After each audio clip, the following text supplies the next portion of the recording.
YouTube? It's Migs7170 coming at you once again from beautiful Cape Town. I'm actually in Constantia at the moment, and I've already done a little bit of vlogging today, but I don't know, I'm just not feeling the topics that I covered, so I figured I'd stop for a second, pulled off the side of the road and said, what do you really want to talk about, man? I'm still not positive, but we're going to take another shot. And I thought maybe you guys would like to hear about kind of my first experiences on a motorcycle. So obviously, you know, last time I talked about my RGB 250, that was my first bike, and I'll be honest in saying that it's just shame on me. I never took a course. Like, they don't have the MSF course here in South Africa, and I wish that I had had the opportunity to. But fortunately for me, there are lots and lots and lots of books and reading material online. And you know, I'm not saying that it was a substitute, but I really did my research, and I really took it very, very seriously.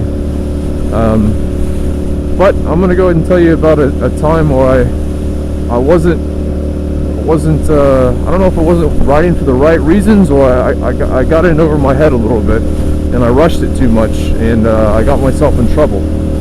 I was originally going to go with my girl's brother and his girlfriend on a quick ride to a rally, but I'd only been riding for a couple days, and this rally was pretty far away, and it involved going on a 2-lane highway that had pretty fast traffic. I mean, you know, it was at a good clip, and I wasn't actually on my RGB.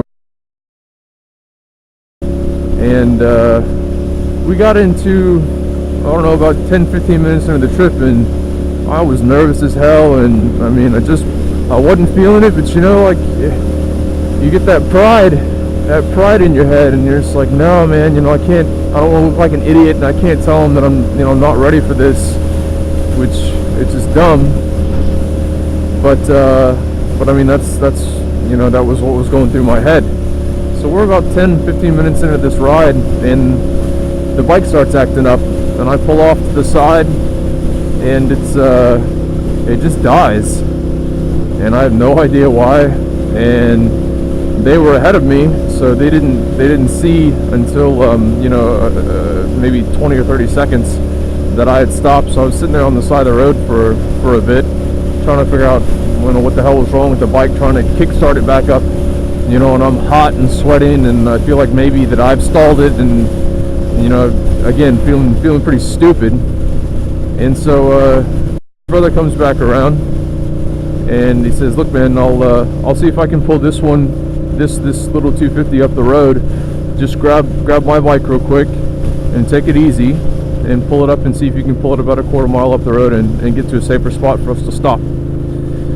And the thing, and that would have been fine had the bike that he was handing off to me not been a 1000cc CBR 1000 liter bike. And it's not necessarily that I didn't think that I could, that's neutral, that I didn't think I could handle just, like, you know, literally just pulling onto this road, going a quarter mile down the road, and then pulling back off.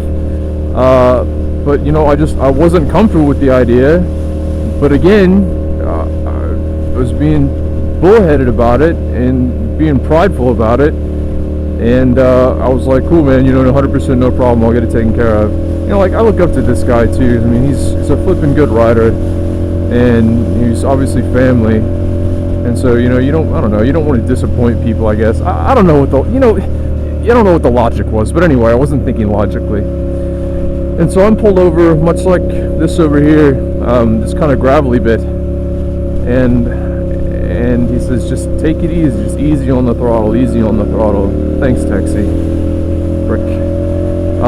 And pull it out. So I'm used to putting my RGB up to about 2.5 or 3,000 RPMs and letting the clutch out and just, you know, taking off, and everything be perfectly fine. Well, I didn't know, because of my noobness and my inexperience and me being a flippin' idiot, that you don't do that with a 1000cc CBR.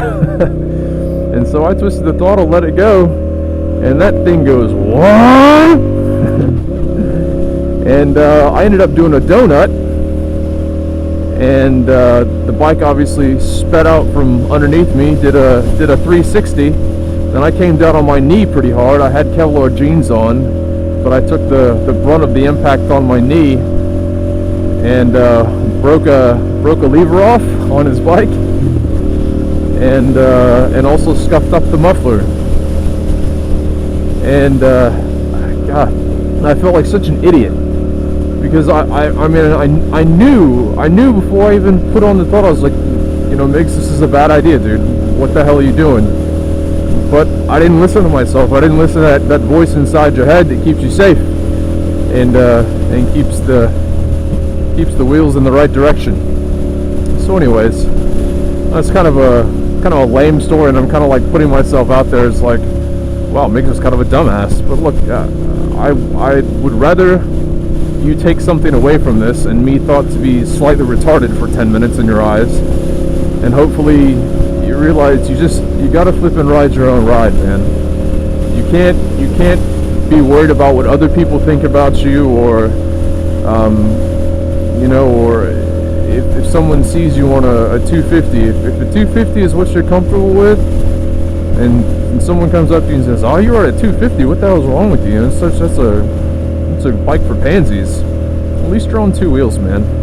It doesn't matter what other people say. It doesn't flipping matter what size your bike is. Just ride your own ride. Because if you don't, you're gonna end up one of two ways. You're gonna end up looking like a real idiot like me, or you're gonna end up flipping dead. So that's my 2 cents for the day. Not to make my second vlog be so serious and I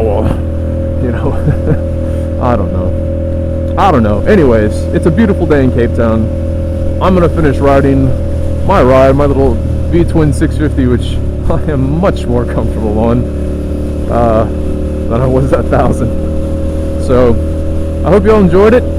I hope you're having a great weekend. I hope you get to get in the saddle and get some bike time. Fortunately for me, that looks like an ambulance. Go.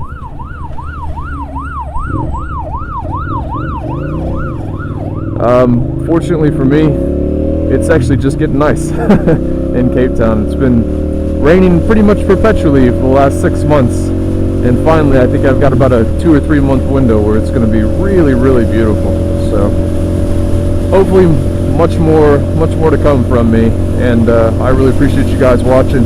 If you enjoyed it, please subscribe. If you like it, please like it, leave comments below. I try and get back to each and every one of you that comment. Helps the work day go by faster. So I will catch you later.